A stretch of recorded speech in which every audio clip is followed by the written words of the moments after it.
Oh, say, can you see by the dawn's early light what so proudly we hailed at the twilight's last gleaming, whose broad stripes and bright stars through the perilous fight o'er the ramparts we watched were so gallantly streaming, and the rockets' red glare, the bombs bursting in air, gave proof through the night that our flag was still there.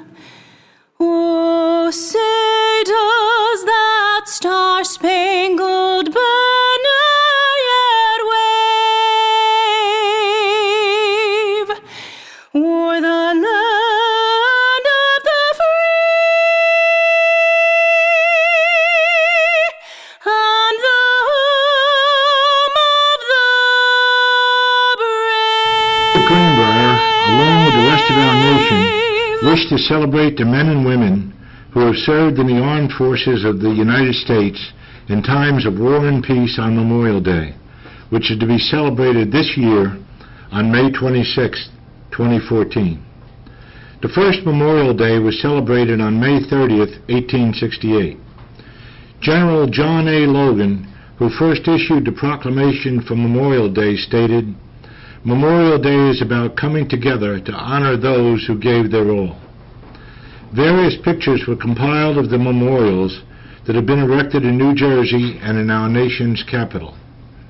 Several posters used to promote patriotism and war bonds needed to fund the wars are also depicted. Our commemorium includes songs, uniforms, and propaganda used to enhance the patriotism of our citizens from World War I that was fought from 1914 to 1918, World War II that was waged from 1939 to 1945, the Korean War from 1950 to 1953, and the Vietnam War, which kept us in peril from 1956 to 1975. During the present day, our men and women are still serving in harrowing situations to secure and defend the beliefs and freedoms we all hold so close to our hearts. Our country has established several organizations and programs to assist and reward veterans during and after their service, such as the USO, the Veterans Administration, and the GI Bill, which helped so many of our warriors when getting back to civilian life. My name is Jim Bush, and I served voluntarily in the U.S. Army from 1965 to 1971 as a sergeant and counterintelligence agent. I have spent a couple of years on the East German border and about 6 months in Washington, D.C. on Pentagon assignments and the riots following the Martin Luther King assassination. Considering we were in the middle of the Vietnam War and my time on the German border was spent staring at Russian troops, the only time I was under fire was in Washington, D.C., sniped at by a U.S. citizen in the capital of our country. A supermarket was firebombed while my wife was shopping in it, and we were both scared for the safety of my year-old daughter. So you never know where the safe places are. The various guilds and unions of the entertainment industry donated labor and money for the building renovations. The canteen was operated and staffed completely by volunteers from the entertainment industry. By the time the canteen opened its doors, over 3,000 stars, players, directors, producers, grips, dancers, musicians, singers, writers, technicians, wardrobe attendants, hairstylists, agents, stand-ins, publicists, secretaries, and allied craftsmen of radio and screen have all registered as volunteers. Stars volunteered to wait on tables, cook in the kitchen, and clean up. One of the highlights for a serviceman there was to dance with one of the many female celebrities volunteering at the canteen. The other highlight was the entertainment provided by some of Hollywood's most popular stars, ranging from radio stars to big bands to novelty acts. On September 15, 1943, the 1 millionth guest walked through the door of the Hollywood Canteen. The lucky soldier, Sergeant Carl Bell, received a kiss from Betty Grable and was escorted by another beautiful star, including Marlene Dietrich. A Hall of Honor at the Hollywood Canteen had a wall of photos which honored the film actors who served in the industry. By 1944, the Canteen had become so popular that Warner Brothers made a movie titled Hollywood Canteen, starring Joan Leslie and Robert Hutton. The film had scores of stars playing themselves. It was directed by Delmar Davis, who also wrote the screenplay. At that time, the Canteen closed its doors and has been host of almost 3 million servicemen. Jim, thank you, and Vicki, for inviting me here to Greenbrier. I appreciate the opportunity this Memorial Day. Let me introduce myself. I'm Jack Russell, and I'm presently the commander of the VFW here in Brick. So any member who wants to take advantage of the benefits of VFW, please stop by. What I'd like to do this afternoon is just briefly tell about my combat situation. Although I was, or my Army life, I joined the Army in 1966 through 1969. My last year was spent in Vietnam. At that time, I was a first lieutenant, having got my commission in the U.S. Army Transportation Corps. My mission in Vietnam, 6 months, a battalion maintenance officer, responsible for the maintenance on 600 vehicles, and then 6 months later, as a convoy commander, the only officer in a convoy, a 40 to 80 truck convoy running through territory, which was had. I guess we're not going to cut. We're going to cut this part. No. Okay. Running through a territory where sometimes the roads were mined, and oftentimes we had support of Army. Sometimes we didn't. We led convoys, like I said, through enemy territory and minefields. Our day started about 5 o'clock in the morning and ended about 11 o'clock at night. We took clothing, building materials, food, petroleum products, ammunition to the outpost for our troops. During those 3 years in the service, I gained some skills which I was able to use for the rest of my life. As it says on my Bronze Star initiative, technical knowledge, competence, confidence, and leadership. The skill sets acquired in the military were applied to civilian jobs. Later I was able to work in sales and marketing management at 4 different multi-billion-dollar multinational companies. I just wanted to again say that during this Memorial Day that all of our veterans have given service. Some veterans have given all. So if you could remember our veterans today on Memorial Day and every day. In a few minutes, if I have time, I'd like to also mention some of the benefits of the VFW and also some of the other resources that are available to veterans, even at Greenbrier. I've been given the green light here. The VFW was formed in 1899, but our VFW in Brick Township started in 1948. Presently, we have about over 600 members. The purpose of the VFW is fraternal, patriotic, historical, charitable, and educational. However, during Superstorm Sandy, our post became a command center for the police, emergency personnel, contractors, and the general public as they shuttle back and forth to the island. As far as the reiterating our purpose and our mission, fraternal, we maintain a local post, visit veterans in hospitals or care centers, sponsor joint events with other organizations such as the American Legion, as we did this past New Year's, and we will again in this summer. Patriotic and historical, we have our own color guard. We observe commemorative days: Independence Day, POW, MIA, Veterans Day, Flag Day, Memorial Day, and so forth and so on. Charitable, we try to service our veterans in need and recognized charities and also the community. Educational, we sponsor Voice of Democracy and Patriots Pen in the elementary schools, or excuse me, in the middle schools and in the high schools.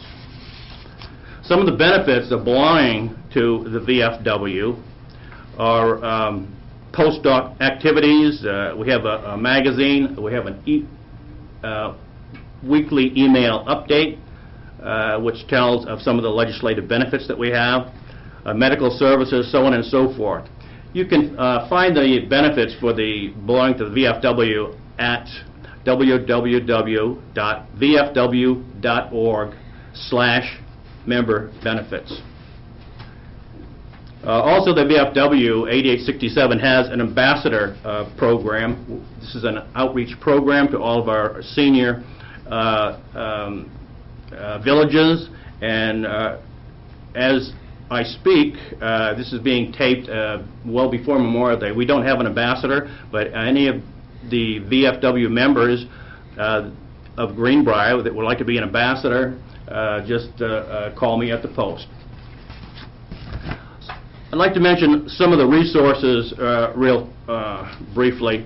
Some of the resources that we have available to veterans in the area are Ocean County Veterans Service Bureau.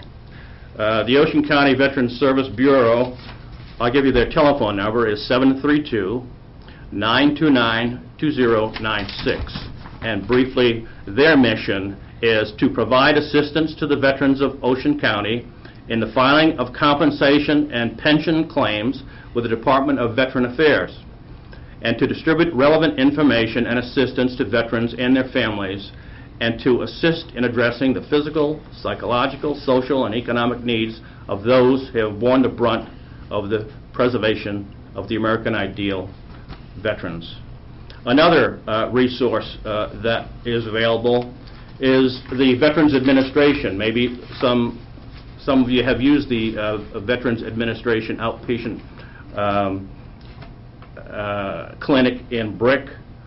Some of the features are primary care services, behavioral health care, so on and so forth.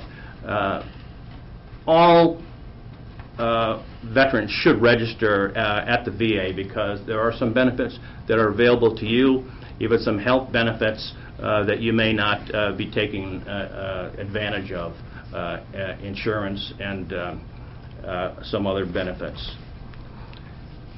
And the last I have, real quick, is the Vet Center in Lakewood. The Vet Center in Lakewood services individual couples, families, and group counseling, and they also have counseling for veterans.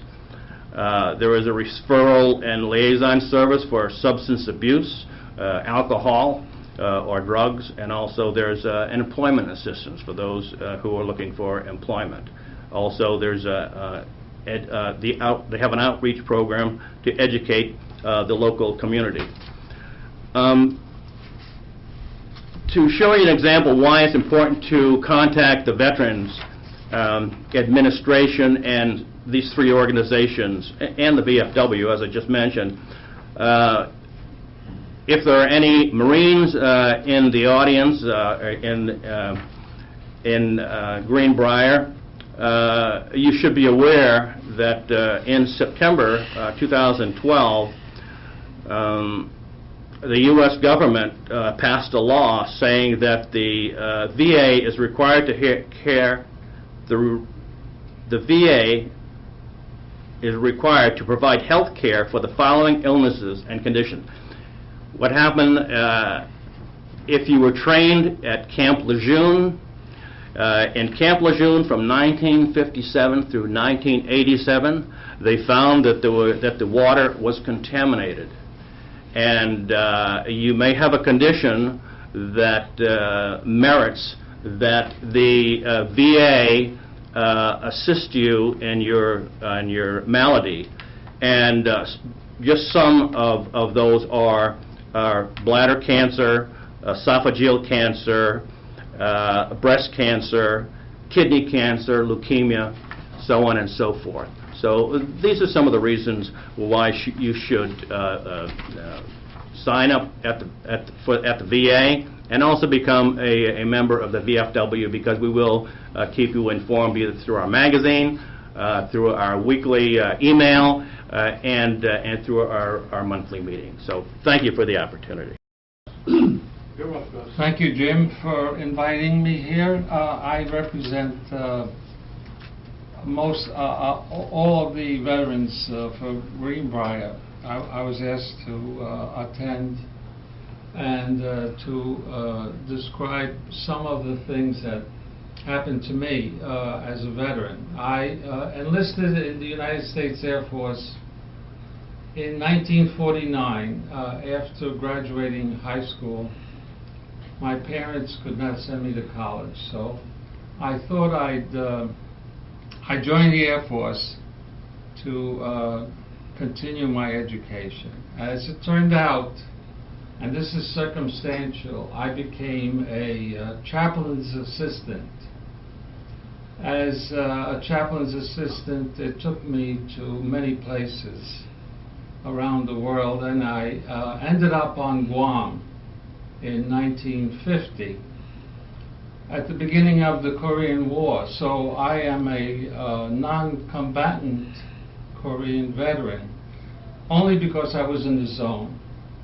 But I have to tell you that it wasn't easy, because during the Korean conflict, we had B-19 bombers coming from our airfield going to Korea around the clock, which meant that the chaplain and I volunteered to load bombs, and we worked for many, many hours during that time. And that was the time that the United States and the other Allied forces were pushing back in Busan, and they needed armament that we provided, although we were quite a distance away.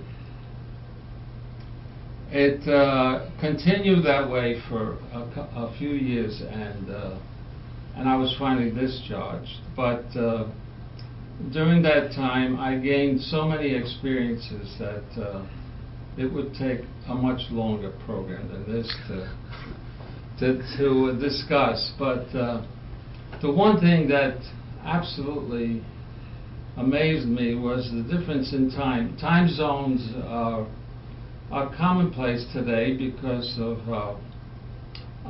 technologies, but in those days, I never thought of other parts of the world living at other points in time. When I passed the 180th meridian, that's halfway around the world, you find out that time is very different. In fact, we gained an extra day. 24 hours were added to your time factor, and you had to make a mental note of this, otherwise you were on the wrong day, the wrong week, and so on. And then when I would think of my parents and what they were living through, they were in another time zone. I just could not imagine it. It was something very, very different. Also, the temperature on Guam was 85 degrees normal. That was a normal temperature. Over here, if it gets to be 75 degrees, people are suffering. Well, we had to wake up at 85 degrees in the morning, and it would go to 110, 119, sometimes even higher in the afternoon. There was no way that you could walk through the different jungles of Guam in that temperature zone. And I want to mention something about my career. As a chaplain's assistant, I was non-combatant when it came to Korea, but we saw so many tragedies on the island, which is normal fare for any location that you're at. But because the chaplain was called at all emergencies, I was assisting him, so therefore I had to attend. And as a result, I saw some sights that I would not want to describe at all. And of course, we also did much charity work on the island. And I met all of the clergy, and it was interesting. One day, we were introduced. Now, I have to explain that Guam was 93% Catholic at the time. So the island was the clergy on the island was a bishop, and one day we were asked to meet him. He called for us to attend a meeting concerning a building that was to be erected soon. And when I met him, he said, Bishop Baumgartner, and he said, "Where are you from, Gus?" And I said, "From Brooklyn." And he said, "What part of Brooklyn?" So I said, "Williamsburg." And he said, "I'm from Greenpoint," which is right next to us. And I spent much time in Greenpoint. There's where the theater was, and that's where the ice cream parlor was. So I can never forget Greenpoint.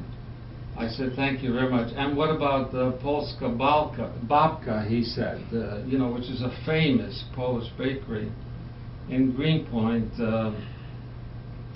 We went over a lot of good times. It was really pleasant meeting him, and we continued working. One of the scenes that I will never forget is when we attended the hospital on Guam, and the director was asking us to pray for all the sick, and they asked us to go into a room and greet. This room was filled with about 200 teenagers, and when we arrived, they speak a language called Chamorro, which is a mixture of Polynesian and Spanish. And I was a student of Spanish, so I, believe it or not, I could understand them. And but I can't talk. I couldn't talk the language. I did understand them though, and they were all asking for prayers, and it was a scene that I will never forget. So my experiences, and of course I visited many states in the United States. I was stationed in Michigan, in Colorado, in New Mexico, and I was a chaplain's assistant in all those places.